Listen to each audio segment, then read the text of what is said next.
علی بھائی، آج کا پہلا سوال ہے۔ ہمارے ہاں پورے بر صغیر یعنی پاکستان، انڈیا اور بنگلہ دیش میں بریلوی مکتب فکر کی مساجد میں نماز جمعہ کے فوراً بعد صلاۃ و سلام یعنی مصطفیٰ جان رحمت پہ لاکھوں سلام صلی اللہ پڑھنے علیہ کا وآلہ رواج ہے۔ وسلم۔ جب ان کے علماء سے پوچھیں تو وہ کہتے ہیں کہ درود و سلام اللہ تعالیٰ کی سنت ہے، لہٰذا اس کے لیے کوئی بھی وقت مختص کیا جا سکتا ہے، جبکہ دوسری طرف وہابی لوگ یعنی دیوبند اور اہل حدیث اسے بدعت کہتے ہیں۔ قرآن و سنت کی روشنی میں درست موقف کیا ہونا چاہیے؟ دیکھیں، اس میں تو کوئی شک نہیں ہے کہ درود شریف اللہ تعالیٰ کی جو نفلی عبادات ہیں ان میں سے ایک افضل ترین عبادت ہے، اور یہ درود شریف اللہ کی عبادت ہے، نبی صلی اللہ علیہ وآلہ وسلم کی عبادت نہیں ہے، کیونکہ اس میں آپ کیا کہتے ہیں؟ اللہم صلی علی محمد، اے اللہ آپ بھیجیں محمد صلی اللہ علیہ وآلہ وسلم پر درود یا رحمت، اللہم صلی علی محمد وعلی آل محمد۔ تو اللہ تعالیٰ سے ریکویسٹ کی جاتی ہے، تو یہ دعا ہے، اور دعا ہے عبادت۔ جامعہ ترمذی کے اندر، ابو داؤد میں، سنن نسائی میں حدیث ہے، الدعاء هو العبادہ، دعا ہی تو عبادت ہے۔ اور اس کے بعد نبی علیہ السلام نے جب یہ بات ارشاد فرمائی الدعاء هو العبادہ، پھر آپ نے سورۃ المؤمن کی آیت نمبر 60 تلاوت کی، ادعونی استجب لکم ان الذین یستکبرون عن عبادتی، اے میرے بندو مجھ سے مانگو، میں تمہاری دعا کو قبول کروں گا، بے شک وہ لوگ جو میری عبادت سے تکبر کرتے ہیں۔ بات دعا کی ہو رہی تھی لیکن آیا عبادت سے، کیونکہ دعا عبادت ہے، ایاک نستعین بھی عبادت ہے، دعا مانگنا۔ اسی لیے ہم کہتے ہیں کہ صرف اللہ ہی کو پکارا جائے۔ تو جو لوگ میری عبادت سے تکبر کرتے ہیں میں انہیں ذلیل و خوار کر کے جہنم میں داخل کروں گا۔ سورۃ المؤمن، جسے سورہ غافر بھی کہتے ہیں، اس کی آیت نمبر ہے 60، اللہم اجرنا من النار، آمین۔ تو اس کے تحت درود شریف جو ہے یہ اللہ کی عبادت ہے، چونکہ وہ دعا ہے، لہٰذا جو عبادت ہے اس کے اوپر تو کوئی دوسری بات ہو ہی نہیں سکتی ہے۔ اور درود شریف کے حوالے سے تو ہمیں اللہ تعالیٰ نے قرآن حکیم میں حکماً یہ بات ارشاد فرمائی ہے، سورۃ الاحزاب کی آیت نمبر 56، ان اللہ وملائکتہ یصلون علی النبی یا ایہا الذین آمنوا صلوا علیہ وسلموا تسلیما اللہم صلی علی محمد وعلی آل محمد واصحابہ اجمعین الی یوم الدین، آمین۔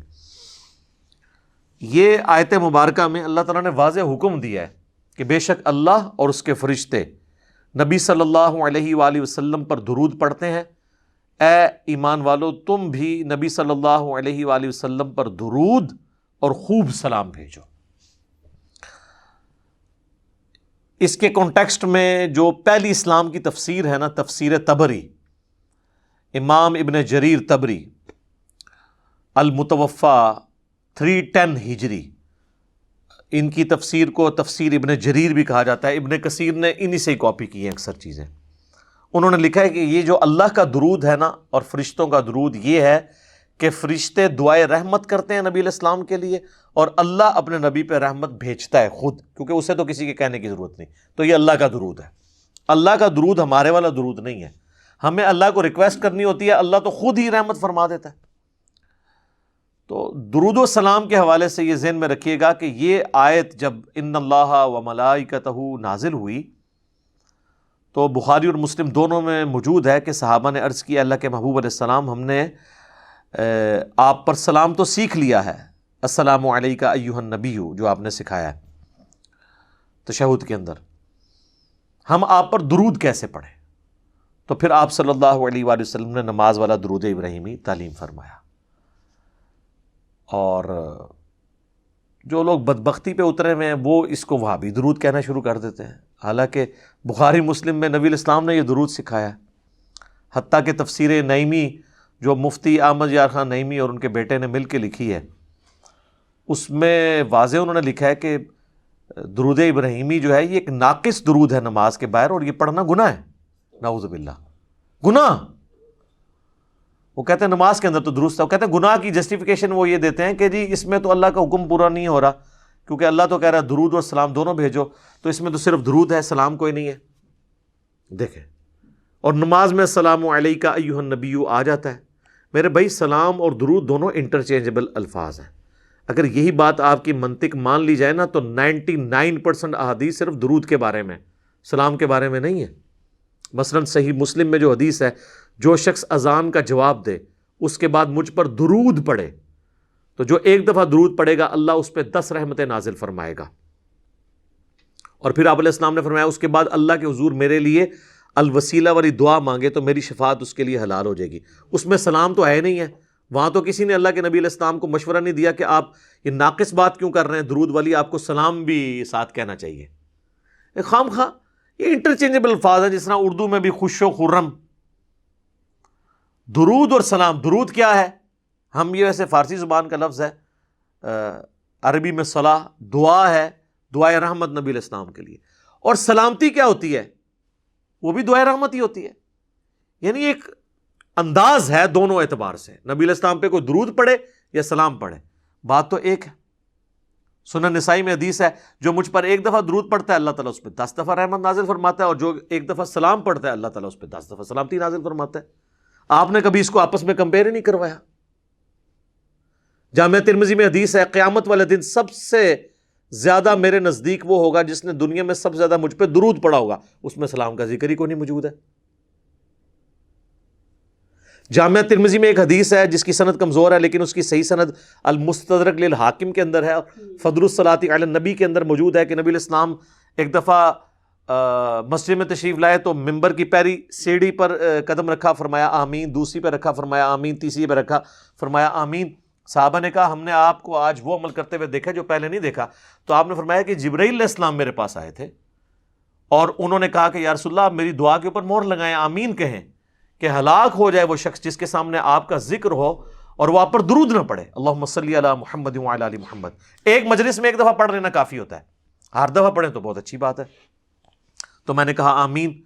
دوسری سیڑھی پہ قدم رکھا تو اس نے کہا کہ ہلاک ہو جائے وہ شخص جس کو ماں باپ دونوں یا دونوں میں سے کوئی ایک بڑھاپے کی حالت میں ملے اور ان کی خدمت کر کے جنت نہ کما سکے. تو میں نے کہا آمین. اور تیسری سیڑھی پہ اس نے کہا کہ جو شخص رمضان کا مہینہ پائے اور اللہ سے اپنی مغفرت نہ کروا سکے وہ بھی تباہ و برباد ہو جائے. تو میں نے کہا آمین. تو وہاں پہ بھی درود کے الفاظ ہیں.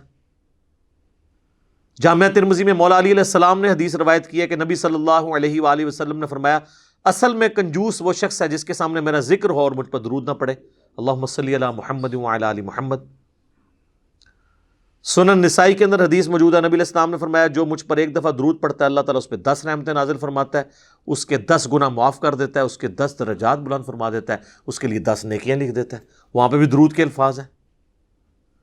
سنن نسائی میں ایک اور حدیث ہے، زید ابن خارجہ کو نبی علیہ السلام نے فرمایا کہ مجھ پر درود کو لازم کر لو اور اپنی دعاؤں میں درود پڑھا کرو اور کہا کرو اللہم صلی علی محمد وعلی آل محمد.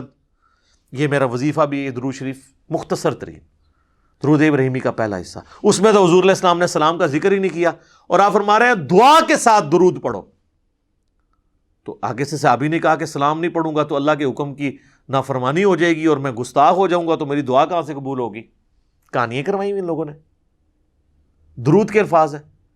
جامعہ ترمذی میں ایک حدیث موجود ہے، ایک شخص آیا اس نے نماز پڑھی اور ڈائریکٹ اللہ سے مانگنا شروع کر دیا. آپ نے فرمایا اس نے جلدی کی. ایک اور سائل آیا، اس نے پہلے اللہ کی حمد بیان کی، پھر درود پڑھا اور پھر اللہ سے مانگا. تو آپ نے فرمایا سل تعطا، سل تعطا، مانگ تجھے دیا جائے گا، مانگ تجھے دیا جائے گا. اور دوسرے شخص کو حضور نے بلا کے کہا کہ پہلے اللہ کی حمد بیان کرو، پھر مجھ پہ درود پڑھو اور پھر اللہ سے مانگو. یہ دعا کا سلیقہ ہے. وہاں پہ بھی سلام کے الفاظ موجود نہیں ہیں. سر 99.99% احادیث میں صرف درود کے الفاظ ہیں.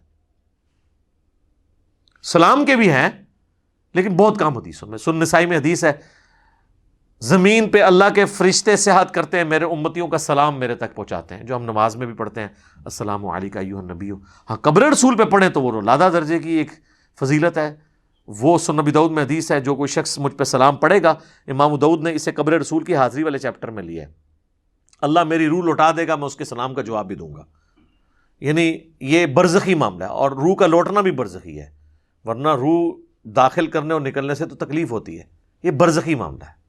اور اگر وہ کہتا ہے نہیں یہ فزیکل ہے تو کیا نبی علیہ السلام کے سلام کے جواب دینے کی آواز ہمیں باہر آتی ہے؟ نہیں. تو ہمارا بھی وہاں تک پہنچنا برزخی ہے، ان کا بھی ہم تک پہنچنا برزخی ہے. تو وہ قبر رسول کی حاضری کے لیے یہ اسپیشل پروٹوکول ہے. وہاں پہ ہم عرض بھی کرتے ہیں.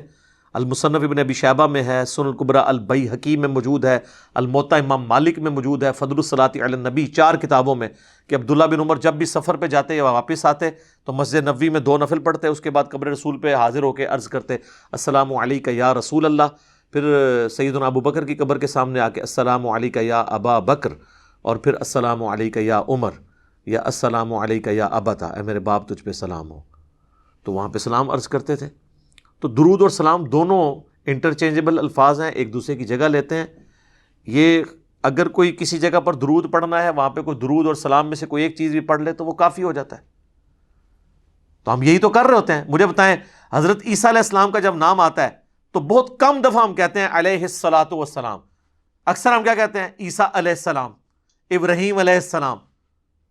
لیکن محمد علیہ السلام آپ نے بہت کم سنا ہوگا، کیونکہ وہاں ہم صلی اللہ علیہ وآلہ وسلم کہہ رہے ہوتے ہیں.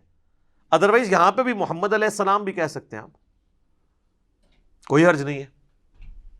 تو یہ خام خواہ ان چیزوں کو یہ ایشو بناتے ہیں اور پھر لوگوں کے اوپر فتوے لگاتے ہیں. اور انہوں نے یعنی چیزیں ڈیوائز کی ہوئی ہیں، اور وہ کہتے ہیں جی اب جو بندہ جمعے کے بعد مصطفیٰ جان رحمت پہ لاکھوں سلام نہیں پڑھتا تو وہ اس کے دل میں بغض رسول ہے. دیکھیں، اندازہ کریں. یعنی اس کا تو مطلب یہ ہے کہ کل کو میں کوئی مسجد بناؤں اور اس میں میں اپنا لکھا ہوا کوئی نعتیہ کلام وہاں پہ جاری کر دوں ہر نماز کے بعد، جس میں نبی علیہ السلام کی تعریف ہو، اور جو کوئی شامل نہ ہو میں کہوں یہ گستاخ رسول ہے. پھر ہمیں مصطفیٰ جان رحمت پہ لاکھوں سلام سے کوئی چڑ نہیں. میں تو یہاں پڑھوایا ہے اسٹیج سے کئی دفعہ. اس کے بعد اشعار تو بہت ایکسٹراآرڈنری اشعار ہیں. چند ایک چیزوں سے ہمیں بھی اختلاف ہے. نعت کے طور پہ آپ ضرور پڑھیں. وہ صحیح مسلم میں حدیث ہے کہ حسان ابن ثابت جو تھے وہ نبی علیہ السلام کے لیے نعت پڑھا کرتے تھے. باقاعدہ نعتی اشعار موجود ہیں. اور بخاری اور مسلم دونوں میں حدیث ہے، اے اللہ روح قدس کے ذریعے حسان کی مدد فرما، جس طرح کہ عیسیٰ ابن مریم کی ہوئی تھی. نبی علیہ السلام تو دعا کرتے تھے نعت پڑھنے والوں کے لیے. نعت کے طور پہ ضرور پڑھیں، لیکن جب آپ کسی چیز کو اجتماعی عبادت کی شکل دیں گے اور اسے کسی جگہ فکس کریں گے، جس طرح انہوں نے ہر نماز جمعہ کے بعد صلاۃ والسلام کھڑے ہو کے یوں پڑھتے ہیں اور اسے فکس کر لیا اس اعتبار سے، اور کھڑے ہو کر صلاۃ والسلام ایک دائرہ بنا کے، اور جو نہیں پڑھتا اس کو کہتے ہیں اس کے دل میں بغض ہے. حالانکہ ان سے پوچھے کہ صحابہ کرام صلاۃ والسلام اس طرح جمعے کے بعد پڑھتے تھے؟ ہیں اینج کرن گے، عربی میں ہی بتا دیں کہ پڑھتے تھے کہ نہیں. ہم کہتے ہیں یار اذان کے ساتھ درود نہ پڑھو، اذان کے بعد آپ درود اور دعا مانگو. مسلم شریف میں حدیث ہے شفاعت واجب ہو جائے گی. پہلے کیوں پڑھتے ہو؟ اس کا حصہ کیوں بنا دیا ہے؟ وہ کہتے ہیں ہم وقفہ کر لیتے ہیں، اور وقفہ بھی کرتے ہیں جب بجلی ہو، جب بجلی آف ہو، اسپیکر بند ہو، تو بغیر صلاۃ والسلام کے ہی اذان دے دیتے ہیں، کیونکہ وہ کسی اور کو سنا رہے ہوتے ہیں. تو کہتے ہیں جی کیا ہوا اگر ہم نے پہلے ملا لیا؟ تو ہم کہتے ہیں کیا حضرت بلال نے صلاۃ والسلام پڑھا تھا؟ ہیں؟ اور یہ سیم بات غلام سعود سعیدی صاحب نے بھی شرح صحیح مسلم میں، بریلویوں کے خود اتنے بڑے محدث گزرے ہیں اور کسی حوالے سے میرے استاد بھی ہیں، تو انہوں نے لکھا ہے کہ حضرت بلال کے دل میں ہم سے زیادہ عشق رسول تھا، لیکن وہ اذان سے پہلے درود و سلام نہیں پڑھا کرتے تھے. اور ان کی مسجد میں بلکہ 1-2 راتیں رہا بھی ہوں، تو انہوں نے منع کیا ہوا تھا وہاں. کبھی کبھار وہ اپنے مکتب فکر کے شر سے بچنے کے لیے 3-4 دن بعد نا ایک دفعہ درود پڑھوا لیتے تھے، وہ بھی بعد میں. ویسے وہ اذان کے ساتھ درود نہیں پڑھواتے تھے. تو ہم جب کہتے ہیں تو وہ فوراً فتویٰ لگاتے ہیں. وہ کہتے ہیں نہیں بغض ہے جبھی تو منع کر رہے ہیں نا. ٹائم کوئی اللہ نے بتایا نہیں ہے. اگر اللہ نے ٹائم نہیں بتایا تو جب مرضی پڑھیں. تو سر پھر ہم آپ سے عرض کریں گے، کیا آپ مسجد میں جاتے وقت ٹوائلٹ کی دعا پڑھیں گے، یا ٹوائلٹ میں جاتے وقت دعا پڑھتے ہوئے ساتھ دروشی بھی پڑھیں گے؟ تو خود ہی ان کو سمجھ آ جائے گی بات کی کہ ہر چیز کا ایک وقت ہے. یہ تو اسی طریقے سے ہے، دروشی کا اگر کوئی وقت نہیں ہے تو پھر آپ قیام کے اندر سورہ فاتحہ کی جگہ دروشی پڑھنا شروع کر دیں گے، اپنی مطلب سے چیزوں کو اپنی مرضی سے چینج کریں گے. تو آپ حدیث سن لیں جامعہ ترمذی کے اندر، عبداللہ بن عمر کے سامنے ایک شخص کو چھینک آئی، اس نے کہا الحمدللہ والسلام علی رسول اللہ، تمام تعریفیں اللہ کے لیے اور سلام ہو نبی صلی اللہ علیہ وآلہ وسلم پر. اچھا الصلاۃ والسلام نہیں انہوں نے پڑھا. یہ کہتے ہیں نا درود سلام کے بغیر ناقص ہے، تو سلام تو درود کے بغیر اس سے بڑا ناقص ہوگا، کیونکہ اصل چیز تو درود ہے. تو انہوں نے تو نہیں پڑھا.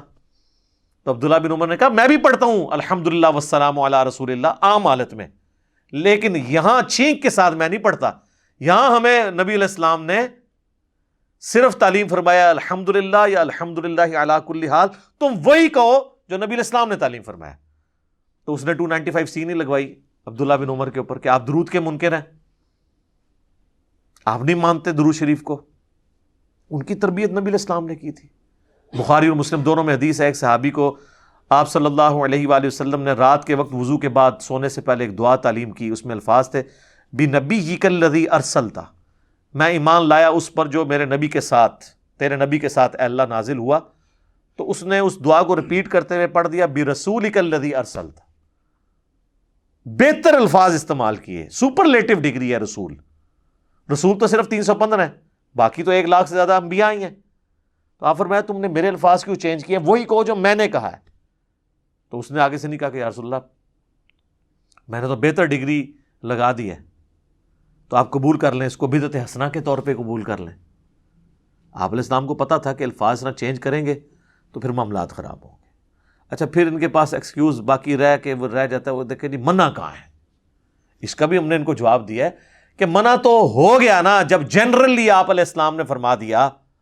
صحیح مسلم میں 2005 نمبر حدیث امام جعفر نے امام باقر سے، اور امام باقر نے جابر بن عبداللہ سے روایت کی رضی اللہ عنہم اجمعین و علیہم السلام اجمعین، کہ نبی علیہ السلام ہر خطبے سے پہلے کہتے تھے اما بعد فإن خیر الحدیث کتاب اللہ وخیر الہدی ہدی محمد صلی اللہ علیہ وآلہ وسلم وشر الامور محدثاتها وکل محدثۃ بدعہ وکل بدعۃ ضلالہ وکل ضلالۃ فی النار.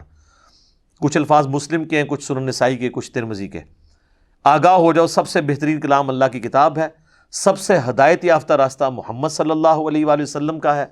بدترین کام وہ ہیں جو دین میں خود سے داخل کر دیے جائیں، اور وہ تمام کام بدعتیں ہیں، تمام بدعتیں گمراہیاں ہیں، اور تمام گمراہیاں آگ میں لے جانے والی ہیں. اللہم اجرنا من النار، آمین. تو اب حضور آپ کو کیسے منع کریں؟ آپ جنرل کہہ رہے ہیں کہ میں نے جو تعلیم کیا اس سے ہٹ کے آپ نے نہیں کرنا.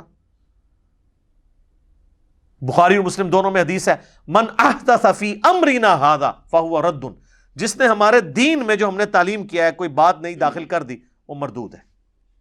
اگر کوئی کہے گا نا میں فجر کے 3 فرض پڑھوں گا، ایک فالتو ہی ہے، مردود ہو جائے گی. اچھا 2 کی بجائے 1 پڑھنے سے مردود ہونا تو سمجھ آتی ہے، 2 کی بجائے 3 پڑھنے سے مردود کیوں ہو جائے گی؟ کیونکہ نبی علیہ السلام کے پیٹرن سے ہٹ جائے گی. عبادت کی قبولیت کے لیے پہلی شرط عقیدے کا درست ہونا، دوسری شرط نبی علیہ السلام کے طریقے پہ ہونا، اور تیسری شرط اخلاص بھی ہو، اللہ کے لیے ہو رہا ہو، دکھلاوے کے لیے نہیں. پھر نبی علیہ السلام کا طریقہ چھوڑ دیا تو پھر آپ کی کہاں سے عبادت قبول ہونی ہے؟ پھر بھی ان کو سمجھنا ہے. پھر میں ان کو اینٹی وینم الزامی جواب، پھکی جسے میں پنجابی میں کہتا ہوں، وہ دیتا ہوں کہ اچھا یہ بتاؤ کہ جنازے کی اذان منع کہاں ہے؟ وہ کہتے ہیں جی نبی علیہ السلام نے دی نہیں ہے. یہ تو کوئی ایکسکیوز نہیں ہے. اذان کیا برا کام ہے؟ نیکی کا کام ہے، کرو. بخاری مسلم میں حدیث ہے اذان کی آواز سن کے شیطان کی ہوا خارج ہو جاتی ہے اور وہ بھاگ جاتا ہے. تو آپ کو جو بعد میں قبر پہ جا کے آپ اپنی اذان خود سے دیتے ہیں شیطان کو بھگانے کے لیے، جنازے کے وقت بھی بھگائیں نا. تو کہتے ہیں نہیں جی وہ تعلیم نہیں کی نبی علیہ السلام نے. تو پھر آپ کی اپنی ڈیفینیشن خود ہی خراب ہو گئی نا. ہم بھی یہی کہتے ہیں جو تعلیم نہیں کی وہ نہیں کرنا. اور کچھ زیادہ کوئی چتر بننے کی کوشش کرتے ہیں، وہ کہتے ہیں جی یہ جنازے دی زان وہ ہوندی ہے جڑا بچہ پیدا ہوتا ہے نا اس ٹائم کارنیج دیتی جاتی ہے. ایڈی لمبی کہانی بنا دے جے. یہ کس آیت اور حدیث میں لکھا ہوا ہے کہ یہ وہ والی اذان ہوتی ہے؟ خام اذان کا مقصد ہمیشہ نماز کے اعتبار سے لوگوں کو بلانا ہوتا ہے. تو اس کا تو مطلب ہے کہ جب بچے کے کان میں اذان دی جائے تو اسپیکر میں دیا کریں تاکہ سارے گھر آپ کے پہنچ جائیں اور کہیں جی ہاں جی جنازہ پڑھنا آیا ہے دسو کدوں ہونا ہے. پھر اس طرح کی گلاں ہون گے تو یہی جواب ازی دیں گے نا. نان سینس باتیں کرتے ہیں. عید کے لیے میں نے بات کی، وہ کہتے ہیں جی دیکھیں جی بخاری مسلم میں آتا ہے کہ نبی علیہ السلام عید کی اذان نہیں دیا کرتے تھے، صرف جماعت ہوتی تھی. تو اس میں منع تو کہیں نہیں لکھا ہوا کہ آپ منع کرتے تھے، کیونکہ آپ تو کہتے ہیں جو اللہ کے نبی نے کیا یا نہیں کیا، اگر وہ اچھا کام ہے اور منع نہیں کیا تو جائز ہے، تو عید کی اذان دینا. تو کہیں گے نہیں. تو یہاں پہ بھی آپ یہی سمجھیں. تو یہ بدعت کو سمجھیں، یہ بہت سینسٹیو ایشو ہے. اس طرح تو ہر شخص اپنی مرضی کا دین ڈیوائز کرنا شروع کر دے گا. وہ کہتے ہیں نہیں جی ایک حدیث ہے صحیح مسلم کے اندر کہ جس نے اسلام میں اچھی بدعت جاری کی اسے ثواب ملے گا، اور جتنے لوگ عمل کریں گے اس کا ثواب بھی ملے گا. جس نے بری بدعت جاری کی تو اس کا وبال اس پہ ہوگا، اور جتنے لوگ عمل کریں گے ان کا وبال بھی اس پہ پڑے گا. سر یہ کہیں مسلم شریف میں ان الفاظ کے ساتھ نہیں ہے، یہ الفاظ ہیں سنت حسنۃ اور سنت سیئۃ. جس نے اچھی سنت جاری کی اور جس نے بری سنت جاری کی. اچھا طریقہ، سنت مانے طریقے کے. اور یہ پوری حدیث جو ہے یہ بیان نہیں کرتے، اس میں خود ہی کلیئر ہو جائے گا کہ نبی علیہ السلام کے پاس کچھ نیو مسلم آئے جن کے پاؤں میں جوتیاں بھی نہیں تھیں اور غربت کے آثار ان پہ نمایاں تھے. نبی صلی اللہ علیہ وآلہ وسلم نے خطبہ دیا مسجد کے اندر نماز کے بعد، اور اس میں آپ علیہ السلام نے قرآن پاک سے جو ہے وہ انفاق فی سبیل اللہ سے متعلق آیات تلاوت کی اور ترغیب دلائی. تو لوگ اپنے اپنے گھروں کو گئے تاکہ ان نیو مسلمز کی مالی مدد کریں. تو ایک شخص گیا، وہ اتنا بڑا جو ہے نا وہ بھر کے نا بورا، صحابہ کہتے ہیں بڑی مشکل سے وہ گھسیٹتا ہوا لا کے مسجد کے سین میں اس نے رکھا. تو اس کو دیکھ کے باقی لوگوں کو بھی ہمت ہوئی، اپنے گھروں سے سامان لے کے آئے.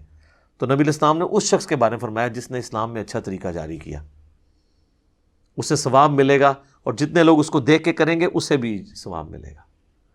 تو یہ مسجد میں لا کے اللہ کی راہ میں خرچ کرنا، اس میں کون سی بدعت ہوئی تھی؟ یہ طریقہ تھا. آج اس طریقے کی ماڈرن فارم ہو سکتی ہے، آپ آن لائن کسی مدرسے کے اکاؤنٹ میں پیسے ٹرانسفر کرتے ہیں. تو یہ تو نبی علیہ السلام کے زمانے میں نہیں تھا. لیکن مسجد یا مدرسے کی خدمت کرنا مال کے ذریعے تو صحابہ کی سنت تھی. سیدنا عثمان نے 3 دفعہ جنت کی بشارت اسی کے اوپر پائی ہوئی ہے نا. طریقہ بدل گیا. طریقے تو بدلتے رہیں گے. نبی علیہ السلام نے اونٹ پہ حج کیا، ہم جو ہے وہ جہاز پہ جاتے ہیں. طریقہ بدلا لیکن عبادت کا طریقہ نہیں بدلا. مڑ مڑ کے بھی مثال دے دینا، جی مسجد میں قالین ڈلوا لیے، اے سی لگوا لیے، یہ بدعت نہیں ہے سر، اس لیے کہ اس کا نماز سے کوئی تعلق ہی نہیں ہے. آپ تو زبان سے نیت کرتے ہیں، کبھی آج تک آپ نے کبھی دل میں بھی یہ نیت کی ہے، زبان سے تو نہیں کی ہوگی، کہ اوپر اس قالین کے، سامنے اس ٹھنڈے ٹھنڈے اے سی کے، نیچے اس فانوس کے، منہ طرف خانہ کعبہ شریف. تو اس کا مطلب یہ دین کا حصہ ہی نہیں ہے. دین کو فیسیلیٹیٹ کرنے والا ایک طریقہ ہے. جیسے کہ صحیح بخاری اور صحیح مسلم، یہ امام بخاری امام مسلم نے ایک طریقہ اڈاپٹ کیا ہے. یہ ویڈیو کیمرے میں ہم جو کچھ ریکارڈ کر رہے ہیں یہ ایک طریقہ ہے. ریکارڈ دین ہی ہو رہا ہے، طریقہ ہے. تو طریقے تو اسی طریقے سے اگلے زمانوں میں لوگ گٹھلیوں کے اوپر شمار کرتے تھے، اب الیکٹرانک کاؤنٹر آ گئے. ایک اچھا طریقہ ہے. تو اسلام میں اس طرح کے طریقے جو جاری ہوئے ہیں ان کے اوپر بشارت ہے. اور برے طریقے اگر کوئی جاری کرے گا تو ظاہر ہے اس کے اوپر وبال ہوگا. تو یہ اچھی بدعت اور بری بدعت والا معاملہ نہیں ہے، اچھا طریقہ اور برا طریقہ ہے. بدعت کی ڈیفینیشن کو اس حوالے سے اور پھر یہ اتنے اس معاملے میں سخت ہیں. اسی جمعے کو ہم نے ایک جگہ مسجد میں نماز پڑھی. اب وہ مسجد بھی یعنی وہ جنہوں نے بنوائی ہے، ایک بھائی ان کا اہل حدیث ہے، ایک بریلوی ہے. امام مسجد انہوں نے وہ رکھا ہوا ہے ایک بریلوی، اور جو خطبہ دیتے ہیں وہ ایک اہل حدیث ٹائپ ہیں بھائی، تنظیم اسلامی کے جو رفع الیدین سے نماز پڑھتے ہیں. تو نماز پڑھ کے ہم نکلے ہیں تو انہوں نے جناب سپیکر آن کر کے ایک بچہ کھڑا کر کے 2 بندے کھڑے کر کے مصطفیٰ جان رحمت اللہ کو سلام شروع کر دیا، اور عجیب و غریب نظروں سے باقیوں کو دیکھ رہے ہیں کہ یہ لوگ پڑھ نہیں رہے ہیں. انہوں نے یعنی یہ سمجھا کہ اب یہ اس جمعے کا حصہ بن گیا، تو بنا دیا انہوں نے. وہ کہتے ہیں جمعے والے دن درود شریف کی بڑی فضیلت ہے. سر درود شریف کی فضیلت ہے جب آپ انڈیویجولی پڑھتے ہیں، بالکل ہے. ابو داؤد میں حدیث موجود ہے، مشکات کے اندر بھی ہے کہ جمعے کا دن تمام دنوں کا سردار ہے. اس دن آدم علیہ السلام پیدا ہوئے، اس دن وہ فوت ہوئے، اس دن پہلا سور پھونکا جائے گا، اسی دن دوسرا سور پھونکا جائے گا. تم جمعے کے دن مجھ پہ درود کی کثرت کرو، بے شک تمہارا درود مجھ پہ پیش کیا جاتا ہے. ایک صحابی نے عرض کیا، اللہ کے نبی جب آپ مر جائیں گے اور آپ کی ہڈیاں مٹی میں مل جائیں گی، الفاظ ذرا غور کریں، کوئی گستاخی کا فتویٰ نہیں لگا ان پہ، تو کیا آپ پہ اس وقت بھی درود پیش ہوگا؟ تو آپ نے فرمایا ان اللہ حرم علی الارض ان تاکل اجساد الانبیاء، بے شک اللہ نے مٹی کے لیے حرام کر دیا ہے کہ وہ نبیوں کے جسموں کو کھائے. مجھ پہ اس وقت بھی درود پیش ہوگا. تو ظاہرہ درود شریف جمعے والے دن پڑھنا چاہیے. اللہم صلی علی محمد وعلی آل محمد. ہم تو پڑھتے ہیں اہتمام کے ساتھ جمعے والے دن درود شریف، لیکن اس کو آپ مصطفیٰ جان رحمت پہ لاکھوں سلام کس طرح فٹ کر رہے ہیں؟ بریلویوں نے یہ نشانی بنا دی دیوبند نے جی وہ ایک درود شریف وہ جی 80 دفعہ پڑھ لیں جمعے والے دن 80 سال کے گناہ معاف ہو جائیں گے. بریلویوں کو بھی بتایا جاتا ہے وہ اللہم صلی علی محمد النبی الامی وآلہ وسلم تسلیما. تو سر یہ القول البدیع کتاب میں موجود ہے اس کا ریفرنس, اور وہ جو اس کا راوی ہے نا امام سخاوی, وہ نبی علیہ السلام کے 500 سال بعد آیا اور اس نے بغیر سند کے یہ حدیث لکھی ہے. یہ حدیث کہاں ہے؟ اس کی کوئی ملتی جلتی کوئی سند موجود ہے طبرانی میں بھی, وہ بھی متروک اور ضعیف راویوں سے ہے. 80 سال کے گناہ اتنا معاف نہیں ہوں گے. اسی تو لوگ پھر صرف جمعہ ہی پڑھتے ہیں, اس کے بعد 80 دفعہ درود شریف پڑھ لیتے ہیں. 5 وقت کی نماز ہی چھوڑی ہوئی ہے لوگوں نے. اس طرح نہیں 80 سال کے گناہ معاف ہوتے. درود شریف آپ پڑھیں, ضرور پڑھیں, لیکن جب آپ ایون آپ 100 دفعہ پڑھیں, 80 دفعہ پڑھیں, پڑھنا چاہتے ہیں ضرور پڑھیں, لیکن جب آپ ہلکا بنائیں گے, ایک اجتماعی شکل دیں گے, یہ یاد رکھیں پیٹ رول بدعت کا. انڈیویجولی آپ جو مرضی کریں, جو کتاب و سنت میں آیا ہوا ہے, ٹائم سے ہٹ کے بھی, تو اس کے اوپر کوئی فتویٰ نہیں لگتا. وہ ہر شخص کو حق حاصل ہے نفلی عبادت جس ٹائم مرضی کرے, اللہ جن اوقات کے اندر منع ہے. وہ ہم یہی کہیں گے کہ منع کن اوقات میں ہے. میں آپ کو نہیں کہوں گا اشراق آپ نے فجر کا وقت ختم ہونے کے 20 منٹ بعد ہی پڑھنی ہے, آپ بے شک 2 گھنٹے بعد پڑھ سکتے ہیں. لیکن جو اجتماعی چیزیں ہیں نا, جیسے ہی اجتماعیت آئے گی تو ہر وہ چیز جو نبی علیہ السلام نے تعلیم نہیں فرمائی بدعت ہو جائے گی. مثلا اگر کوئی اشراق کی اذان شروع کروا دے, اذان نہ بھی شروع کروائے, اعلانیہ کہنا شروع کر دے کہ آؤ جی اشراق پڑھیں, بدعت ہو جائے گی. ویسے مسجد میں لوگ جمع تھے, بائی چانس نفلی جماعت کروا لی, وہ بخاری مسلم میں حدیث ثابت ہے کہ ہو سکتا ہے. لیکن اسپیشلی روزانہ بیٹھنا, بندوں کو اکٹھا کر کے اشراق پڑھوانا جماعت کے ساتھ, بدعت.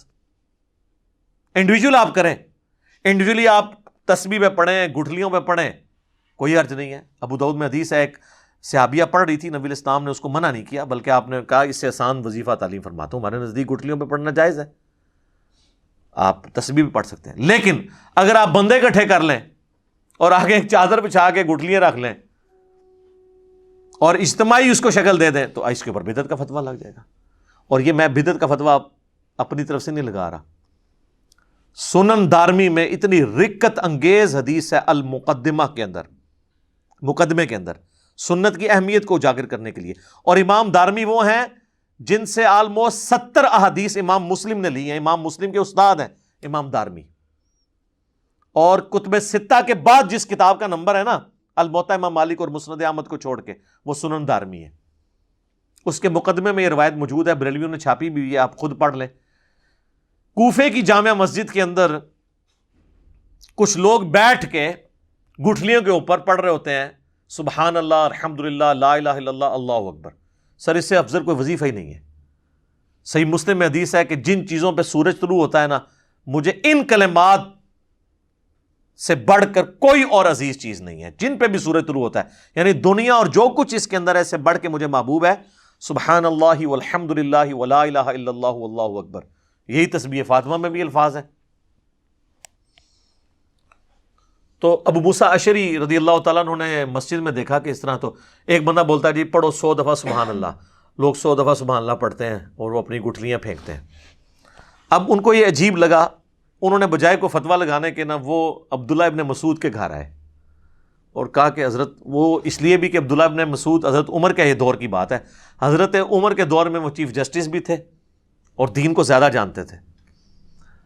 تو یہ حضرت عمر یا حضرت عثمان کے دور کی بات ہوگی, کیونکہ حضرت علی کا زمانہ تو خلافت کا نہیں پایا. ابن مسعود 33 ہجری میں فوت ہوئے ہیں. تو عبداللہ ابن مسعود کو انہوں نے آگے کہا کہ آج میں نے مسجد میں ایسا کام ہوتے ہوئے دیکھا ہے جو میں نے نبی علیہ السلام یا ان کے اصحاب میں تو نہیں دیکھا, تو ان کا کیا, تو ان کا یہ ہو رہا ہے. تو انہوں نے کہا کہ تم نے ان کو یہ کیوں نہیں کہا کہ اپنے بیٹھ کے گناہ شمار کرو, یہاں پہ بجائے یہ گٹھلیاں شمار کرنے کے اپنے گناہ شمار کرو. انہوں نے کہا کہ میں ابو عبد الرحمن, میں آپ کے پاس اسی لیے آیا تھا کہ میں آپ سے آ کے اس حوالے سے ڈسکس کروں. تو وہ جناب ابن مسعود کہتے ہیں میں تمہارے ساتھ مسجد میں جاتا ہوں. جا کے دیکھا انہوں نے تو غصے میں آئے. وہی الفاظ جو اکثر آپ کو عمر سیریز میں بھی, وہی حکم تباہ ہو جاؤ, تمہارا ستیہ ناس, ابھی تو اللہ کے نبی کے کپڑے بھی پرانے نہیں ہوئے، آپ صلی اللہ علیہ وآلہ وسلم کے برتن بھی نہیں ٹوٹے، اور آپ کے ساتھی بھی مر نہیں گئے سارے، اور اے امت محمدیہ تم نے اس طرح کی خرافات دین میں بدعات داخل کر دی ہیں۔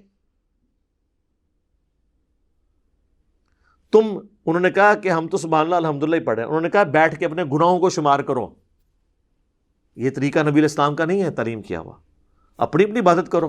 اور پھر ابن مسعود نے ایک جملہ بولا، وہ میں سمجھتا ہوں ان کی کرامت ہی ہے، انہوں نے کہا مجھے تو لگتا ہے تم میں سے اکثر لوگ، شاید اللہ کو بہتر پتہ ہے، مجھے تو لگ رہا ہے کہ دین سے ہی پھر جائیں گے۔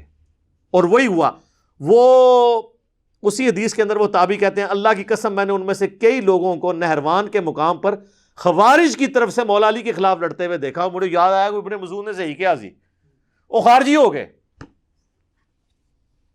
یہاں پہ آپ کے سارے صوفیاء کے وہ ختم خواجگان اور ختم فلاں اور وہ کیٹیاں اور کوئی بھی نہ کرے تو تیجے 40ویں کے اوپر اور دعا کے نام کے اوپر دیوبندی بھی یہ سارے کام کر رہے ہوتے ہیں۔ تو ہم جب ان کو سمجھاتے ہیں تو وہ کہتے ہیں جناب آپ لوگ ان چیزوں کو صحیح نہیں مان رہے، آپ اللہ کے ذکر سے روک رہے ہیں، آپ جو ہے وہ منکر ہو گئے ہیں۔ تو خدا کے لیے ہوش کے ناخن لیں، یہ جو اس کو لازم کر کے جمعے کا حصہ بنا دیا ہوا ہے، بلکہ ہمارے تو پنجاب میں تو اکثر مساجد میں فجر کے بعد بھی یہ پڑھا جاتا ہے، جمعے والی بات نہیں رہی، اب تو فجر کے بعد بھی پڑھا جاتا ہے۔ اور کئی مساجد ایسی ہیں، کراچی میں آپ چلے جائیں، جہاں روزانہ ایک نیا سلام پڑھتے ہیں۔ وہ میرا خیال انہوں نے اسی لیے نیا رکھا ہے کہ جی دیکھیں ہم بدل کے پڑھ رہے ہیں، ہم نے ایک کو مخصوص نہیں کر لیا۔ لیکن یہ بدعت ہی ہے جو آپ نے نا اجتماعی عبادت کوئی بھی دین میں خود سے داخل کر کے اس طریقے سے اس کا پابند کرنا، یہ غلط ہو جائے گی۔ انڈیویجول آپ بے شک کریں۔ اب کوئی کہہ سکتا ہے یہ جو درس قرآن مسجد کے اندر ہوتے ہیں یا درس حدیث ہوتے ہیں یہ بھی تو اجتماعی ہے، یہ نبی علیہ السلام نے مقرر نہیں فرمایا۔ سر اس کی تو دین اصل میں ہے کہ صحابہ کرام اجتماعی شکل میں ہی درس میں شریک ہوا کرتے تھے۔ بخاری مسلم میں آتا ہے عبداللہ ابن مسعود کہتے ہیں کہ میں تمہارے لیے ہفتے میں ایک ہی دن مقرر کروں گا، کیونکہ نبی علیہ السلام بھی ہمیں ہفتے میں ایک ہی دن جمعرات کے دن واز کیا کرتے تھے تاکہ ہم اکتا نہ جائیں۔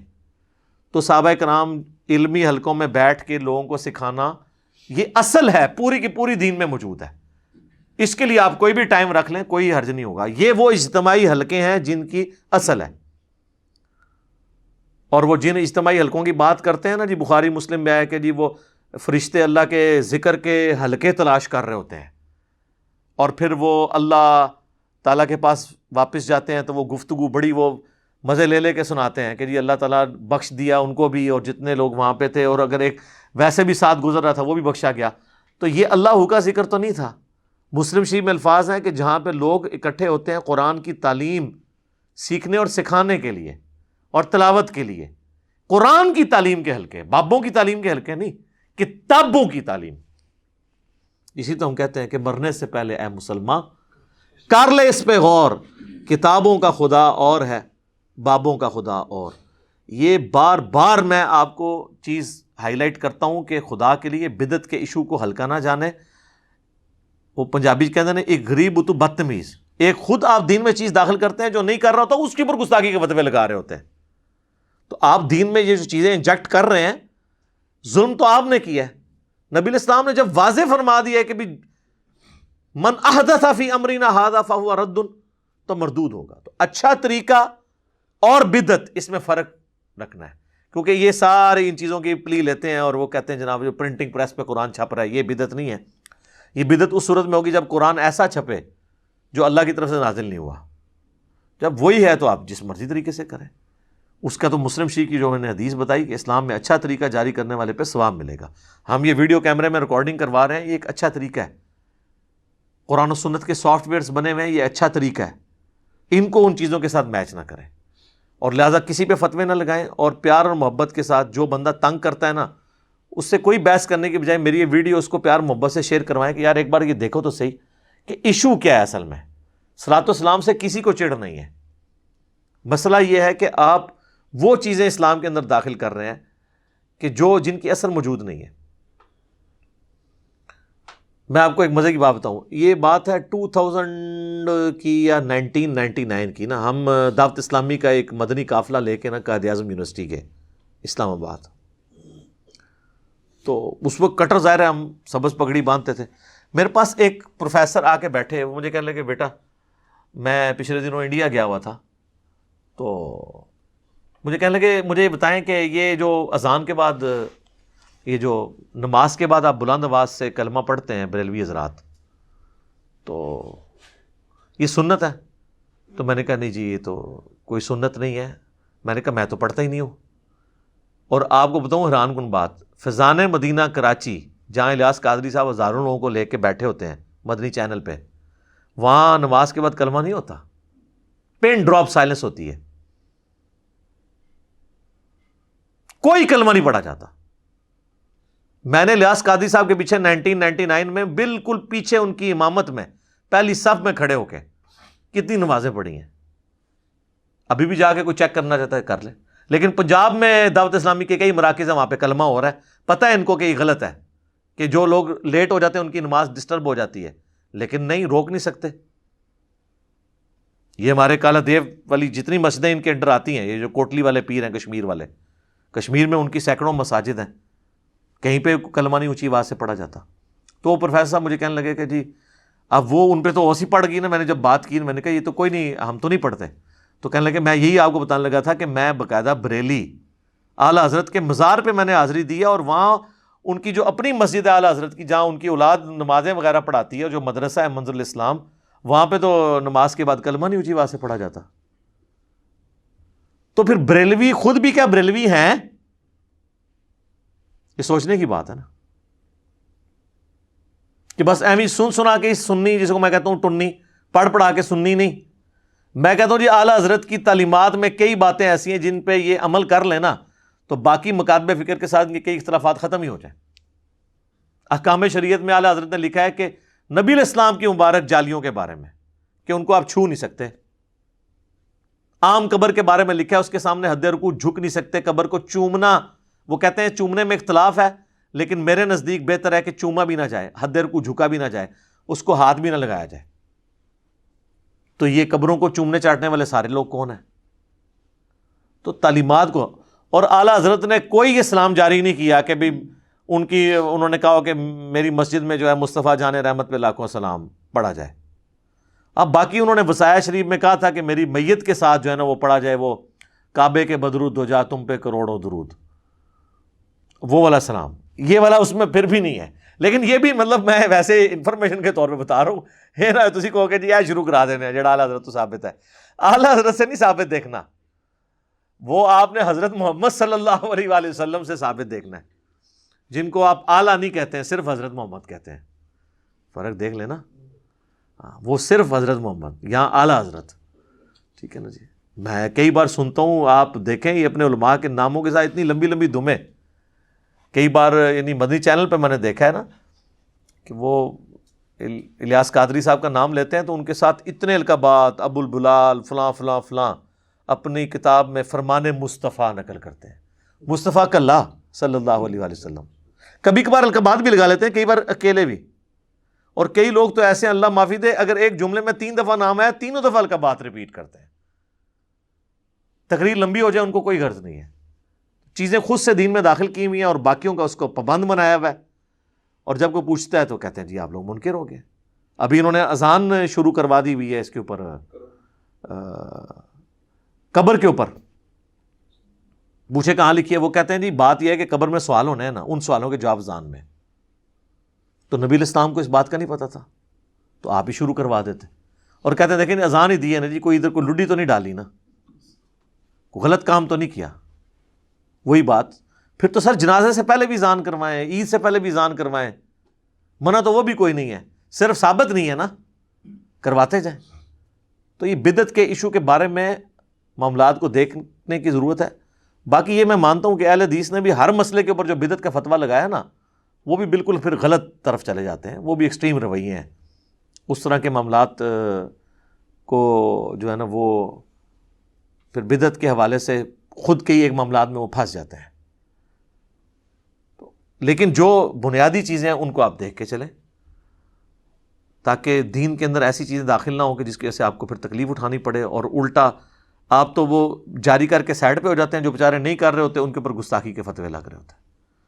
تو اللہ تعالیٰ ہمیں کتاب و سنت کی تعلیمات کے مطابق چلنے کی توفیق عطا فرمائے. آمین. ٹھیک ہوگا جی.